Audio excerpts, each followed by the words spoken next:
Guys, eto meron tayo ditong standard version ng Aerox 155. At ang specific na kulay nito ay Cyan Storm. At kung isa ka sa mga nagbabalak kumuha ng motor, maglalabas, marahil isa to sa mga pinagpipilian mo. Kaya tara, silipin natin kung ano bang meron sa standard version ng Aerox 155.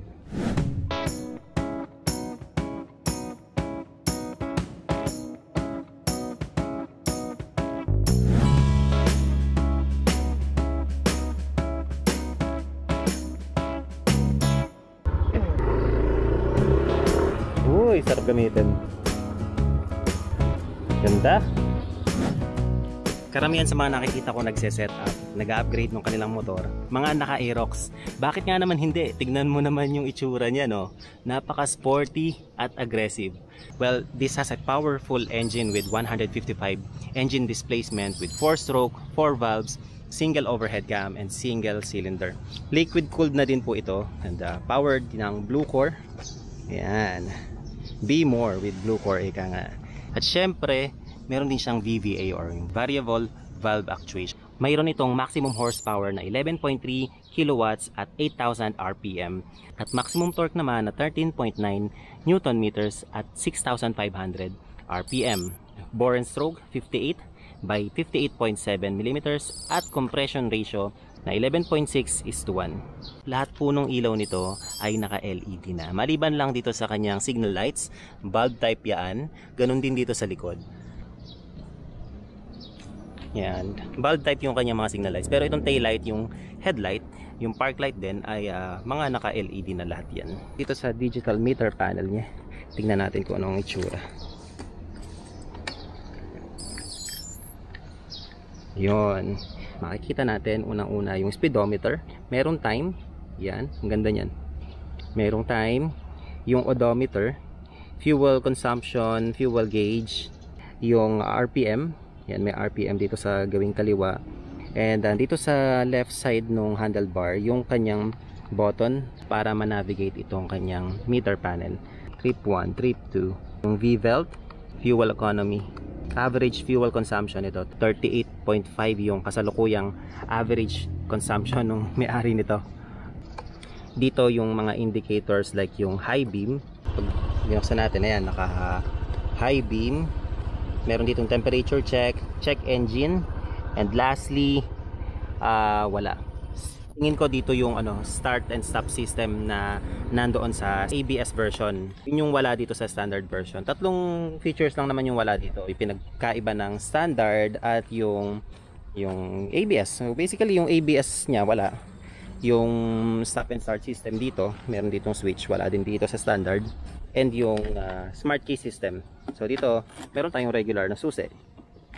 Yan, but overall, kung ano yung meron yung standard version, yun at yun din. So dito sa kanan na handlebar, meron tayo dito hazard. Yan, hazard, and yung electric starter. Sa kaliwa yung high beam and low beam, yung menu kanina dito. And signal lights at yung busina. Okay, yung brake lever niya, so hindi siya coated. So mainam to kasi hindi siya kukupas over time. At meron din tayo ditong park brake lock. Yan. So malaking bagay yung may park brake lock para kung nakahinto tayo at inclined yung daan, naka-fix yung gulong, hindi siya uusad or aatras. Yan. Dito nga sa likod, mapapansin natin na wala siyang grab bar, no? Para ma-maintain niya yung pointy design dito sa likod, wala siyang grab bar, yung literal na hawakan. Pero kung kinakailangan talagang humawak, meron dito hawakan sa likod, sa ilalim. Yan.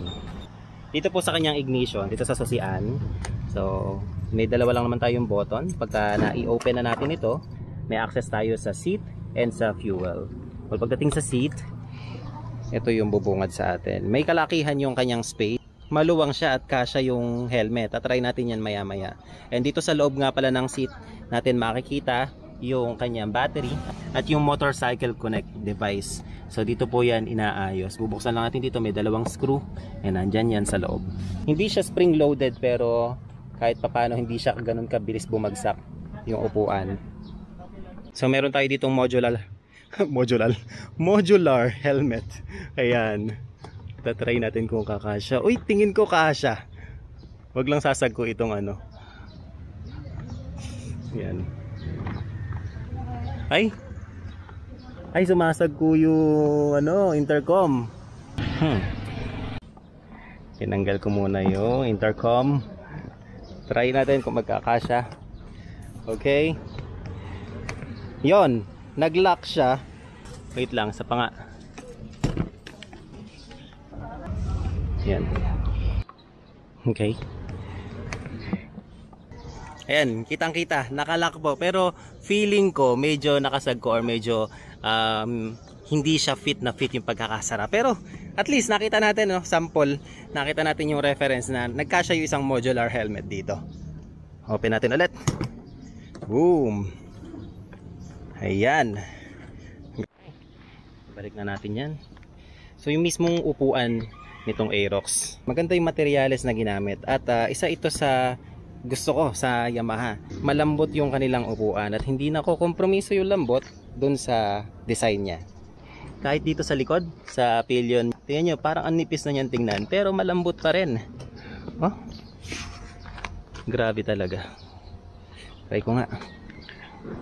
Try kong maupo sa angkas. Yun, oh, malambot. Sa upuan na angkas, malambot. Yun. At dito sa mismong rider seat, ako personally, isa yan sa kino-consider ko sa motor kasi mahilig ako mag long ride. So kapag medyo mahaba yung biyahe, mangangawit at mangangawit ka talaga. Kaya kung malambot yung upuan mo, syempre mababawasan yung iniinda nating ngawit. Maganda din yung mismong cover na ginamit. Dito medyo plain tingnan. Ito naman medyo magaspang yung gitna na to with white stitches and Aerox embossed logo. Alright, so balik tayo dito sa ignition. Yung isa pa nating button ay fuel. Access yan dito sa fuel tank. At mayroon itong sukat na 5.5 liters. Yan, parehas po siya ng sukat ng tangke ng Honda Click. Makagandahan pag nandito yung tangke, hindi mo na kailangan tumayo pag magpapagas. Lalo na kung nagmamadali ka talaga. Pwede pa tayo maglagay dito ng basahan or extra cloth para pamunas natin pag medyo marumi yung motor. Manipis yung kanyang cover pero hindi yan issue dahil takip lang naman ito. And once na naisara na natin yan na ganyan, yan, fix na siya. Hindi siya maalog, hindi siya tutunog-tunog. Ang ganda ng materyales nitong mga fairings niya. Yung part na to na meron siyang texture, kung mapapansin nyo yan, para siyang bilog-bilog sa malapitan. Hindi siya kabud plain. Kapag nagasgas or merong konting scratch, mga mini scratches, hindi siya ganun kahalatain. Dito sa gawing harap, meron pa tayong mapapansin, isang additional feature ng motor na ito, ang kanyang side pocket na mayroong electric power socket. So dito sa kanyang outlet, kailangan natin ng adapter. Para siyang yung bilog para sa sasakyan, yun, ganun yung outlet niya dito. So kailangan natin bumili ng adapter, tapos yun, sasalpak natin yung USB cable natin. Yung space nito ay tingin ko perfect lang para sa mga device or mga cellphone gaya nito. Ayan, hindi siya pababa, horizontal talaga yung pagkaka-design dito, siguro dahil wala na masyadong space dun sa loob. Kaya sisiguraduhin dapat natin na kapag meron tayong nilagay dyan, lalo na kung mga importanteng bagay gaya ng cellphone or wallet, ilalak natin to. Kasi possible talaga, hindi possible talagang malalaglag yan, lalo na kapag kumakaldag na or umaandar na yung motor. Ayan, oh. So kita-kita, tingin ko kasya pa yung isa pang cellphone dito. And in this case, may-ari dito niya nilalagay yung kanyang pamunas. Ayan. Yun, nakafix na din. Malaking bagay po yung merong ganyan outlet para pag naabutan tayo na na-drain yung ating cellphone or any other devices, meron tayong backup. Yamaha liquid cooled at andito ang kanyang radiator. Ayan, stock na tambucho, bilugan at bagay na bagay din sa kanyang design. Pillion step natin alloy, premium yung itsura niya. Yung NMAX merong extension yung paa dito, di ba? Para pagka nangangawit ka, pwede mong idiretso yung paa mo. Pero dito usual lang, naka upright sitting position, spacious yung kanyang legroom at hindi po sumasagko yung aking tuhod dito sa case. And dito sa harap pwede pa tayo maglagay ng gamit. Meron din pala itong SMG or yung Smart Motor Generator. Dahilan kung bakit tahimik yung motor kapag ini-start natin. Parehas lang sa NMAX.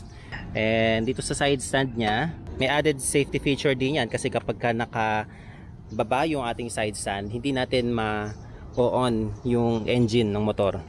Gaya nito. So kahit anong pindot ko, hindi siya nag-on unless nakataas siya. Yan. So it's a reminder every time na nakahinto tayo na nakababa yung side stand natin. Kasi madalas dati, yung mga lumang motor nakikita natin, maandar, nakababa pa yung side stand. Pero dito, hindi na mangyayari yon. Instant kill switch na din siya kapag nakabukas yung motor natin. Boom! Yung mga gulong ng Aerox ay tubeless na. Harap at likod, tubeless. May sukat na 14 inches. Dito sa harap, ang gulong ay 110 by 80 with telescopic fork. At yung kanyang shock ay mayroong cover dito sa harap. Ayan, with a single disc brake, 230 mm. Dito naman po sa likod ay naka mechanical leading trailing drum brake with 140 by 70 at naka unit swing. Ayan, dalawang shock. Gano'n naman kataas ang Aerox? Ang height ko ay 5'7". So for reference, yan, 5'7", at mapapansin nyo na yung paa ko lapat po dito sa sahig, parehas yan magkabila. Yung upo ko nasa gawing dulo, hindi siya hirap, hindi alangan. At kapag naman nakataas yung paa, ganyan, medyo atras tayong konti, yun. Mas mataas lang to ng nasa 2 cm kumpara sa Honda Click. Yan, sa mga Honda Click users, ganito po yung itsura kapag naupo kayo sa Aerox. Abot na abot, kayang kaya. At yung size niya, kahit medyo malaki tingnan yung Aerox, magaan lang siya i-center stand. Yun, kapag binababa, ayan, magaan lang. Ayan, all stock pa to. Ilang buwan na rin to sa may-ari pero wala pa siyang napapalitan. Ayan o, ganda. Kung meron man ako nakalimutan, may mga detalye pa na hindi na isama, feel free to comment para makita din ng iba nating viewers. Kung nagustuhan mong video ito, do not forget to leave a thumbs up and subscribe ka na rin kung bago ka pa lang po sa aking channel. Yun lamang, see you sa susunod na video.